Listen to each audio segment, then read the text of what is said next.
1800 అష్టలక్ష్మి కలసాలు, 11 రోజుల కష్టమో, 4 ఆర్టిస్టులు, 10 మంది హెల్పర్స్, 6 నెలల ప్లానింగ్. ఇంత కష్టానికి ప్రతిరూపమే ఈ కలసం గణేశుడు. తిరుపతిలోనే యాదవీధి సున్నపు వీధిలో వినాయక చవితి ఎప్పుడు కొత్తగా ట్రై చేస్తారు. పర్యావరణానికి ఎటువంటి హాని లేకుండా ఎకో ఫ్రెండ్లీగా భక్తులను కూడా ఆకట్టుకునే విధంగా వినాయకుడిని రెడీ చేస్తారు. అందులో భాగమే ఇక్కడున్న కలసం గణపతి. ఇక్కడున్న కలసాలన్నీ ప్యూర్ కాపరు. అలాగే స్వామివారి చేతిలో వెండితో చేసిన లక్ష్మీదేవి అమ్మవారు ఉంటారు. స్వామివారి మెడలో ఉండే జంజం కూడా 150 గ్రాములు వెండితో చేసిండేది. ప్రతి కలసం మీద లక్ష్మీదేవి అమ్మవారు ఉంటారు. అంటే ప్రతిమ చూసినట్లయితే మొత్తం కాణిపాక వినాయక స్వామి లాగానే ఉంటుంది. కలసం సెటప్ లోనే హుండి కూడా తయారు చేస్తున్నారు. గోవర్ధన్ గిరి ఎత్తే కృష్ణుడి సెటప్, ఇదంతా కలర్ఫుల్ గా ఉండేలా లైటింగ్ సెటప్.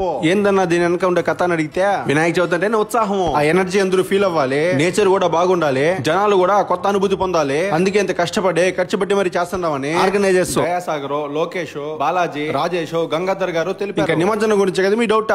9వ రోజు అంటే ఆదివారం 15వ తేదీ సాయంత్రం 6 గంటలకి నిమజ్జనం స్టార్ట్ అవుతుంది. అంటే అక్కడికి వచ్చిన భక్తులందరికీ ఫ్రీగా ఆ అష్టలక్ష్మి కలసాలన్నీ పంచేస్తారు. ఆల్రెడీ భక్తుల రద్దీ మొదలైంది. అది మీరు కూడా వచ్చా ఈ అష్టలక్ష్మి గణపతిని దర్శించుకోండి. అంటే మీ తిరుపతి ఫ్రెండ్స్ కి వీడియోని షేర్ చేసేయండి. అన్నట్టు అడ్రస్ ఎక్కడంటే తిలక్ రోడ్ లో నాయుడు మొబైల్స్ ఆపోజిట్ లో గణేష్ జ్యూస్ సెంటర్ పక్కనే ఉంటాడు మన కలసం గణపతి. జై బోలో గణేష్ మహారాజ్ కే.